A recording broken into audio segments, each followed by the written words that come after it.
नमस्कार, आप देख रहे हैं प्रातः काल एक्सप्रेस और मैं हूं आपके साथ ज्योति कन्नौजी। आइए रुक करते हैं खबर की ओर।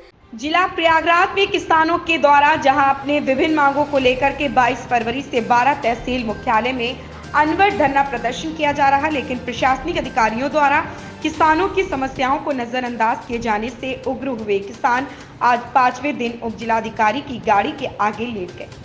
भारतीय किसान यूनियन भानु के बैनर तले चल रहा किसानों का धरना प्रदर्शन धान क्रय केंद्रों पर, जहां किसानों के धान की तौल होने के बाद क्रय केंद्र प्रभारियों के द्वारा किसानों का अंगूठा बिना लगवा ही क्रय केंद्रों पर ताला लटका दिया गया, जिससे कई किसानों का पैसा धान की तौल कराने के बाद भी उन्हें नहीं मिल पा रहा।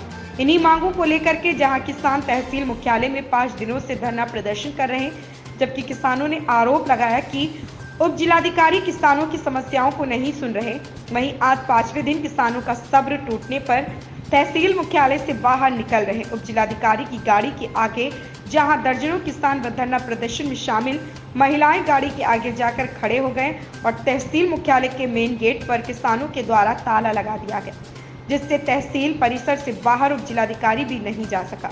वहीं इस प्रकरण में किसान यूनियन भानु के मंडल महासचिव के मिश्रा के द्वारा बताया गया कि अधिकारी जानबूझकर किसानों की समस्याओं को नहीं सुन रहे और वह केवल धान क्रय केंद्रों पर सक्रिय बिचौलियों व दलालों के पक्षधर बने हुए हैं, जिसके कारण हजारों क्विंटल धान तौल होने के बाद केंद्र प्रभारी क्रय केंद्रों से गायब है। वहीं आज किसानों का उग्र प्रदर्शन देखते हुए जहां तत्काल ही 12 थाने की पुलिस फोर्स तहसील परिसर में पहुंची और एसडीएम 12 सुदन अब्दुल्ला के द्वारा किसानों से वार्ता करते हुए उनकी समस्याओं को आला अधिकारियों तक पहुँचाने की बात कही गई, लेकिन किसान इस बात पर अड़े रहे कि 28 फरवरी को धान क्रय केंद्र बंद हो जाएंगे तो फिर किसानों को पैसा कैसे मिल पाएगा।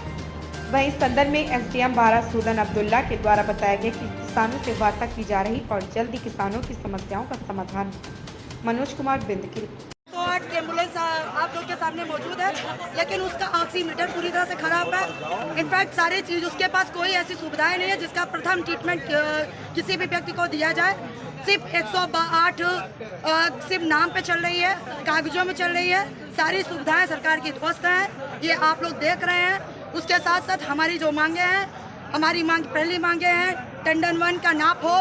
टंडन 1 में जितने किसान गरीब दलित पिछड़े उससे लाभान्वित हो रहे हैं, उनको व्यक्तिगत पट्टा दिया जाए। जो अभी तक मकान विहीन है, भूमिहीन है, उनको पूर्ण रूप से सरकार को पट्टा देकर उनको उनका घर बनवाना चाहिए था। और सरकार ने कई बार ये वादा किया था, एसडीएम 12 एसडीएम को इलाहाबाद कई बार इस पर बार कहते गए, प्रॉमिस किए, हम लोगों से वादा किए, कई बार हम लोगों ने धरना दिया था, लेकिन 1 साल पूरी तरह से बीत गया। ना ही टेंडर उनकी नाप हुई, ना ही कोई पट्टा मिला और ना ही किसी गरीब का भला हुआ। साथ में ये सारी चीज़ें तो हम मांग ही रहते, लेकिन हमारा जो अभी मौजूदा धान की खरीद हुई, धान की खरीद में हजारों किसान ऐसे अभी तक फंसे हुए हैं जिनका पैसा अभी पेंडिंग में चल रहा है। सरकार द्वारा 28 लास्ट डेट दी गई है, फिर भी 15 दिन पहले नाप खत्म कर दी गई और किसानों का पूरी तरह से पैसा फंस गया है। 4 दिन से हम बैठे हुए हैं, लेकिन एसडीएम द्वारा कोई कार्रवाई नहीं की जा रही है। आप लोगों से उम्मीद करते हैं कि आप लोग प्लीज़ हम लोगों की मदद करिए, किसानों की मदद हो, किसानों को राहत मिले और उनको उनका सही पैसा, सही मुआवजा मिले। जो बीच में चोरबाजारी कर रहे हैं, 2000 की धान को 1700 रुपये, 1600 रुपये, 1500 रुपये में खरीद रहे हैं, या जो अकाउंट में पैसे डाल रहे हैं, उनके खिलाफ सख्त से सख्त कार्रवाई हो, एफआईआर दर्ज हो। कानूनी प्रक्रिया में जो भी विधिक कानूनी कार्रवाई की जा सकती है कराई जाए, अन्यथा हम लोग यही भूख प्यासे से अपनी जान दे देंगे, लेकिन उठेंगे नहीं। जय जवान। इस खबर में बस इतना ही, मिलते हैं दूसरी खबर में प्रातः काल एक्सप्रेस के साथ।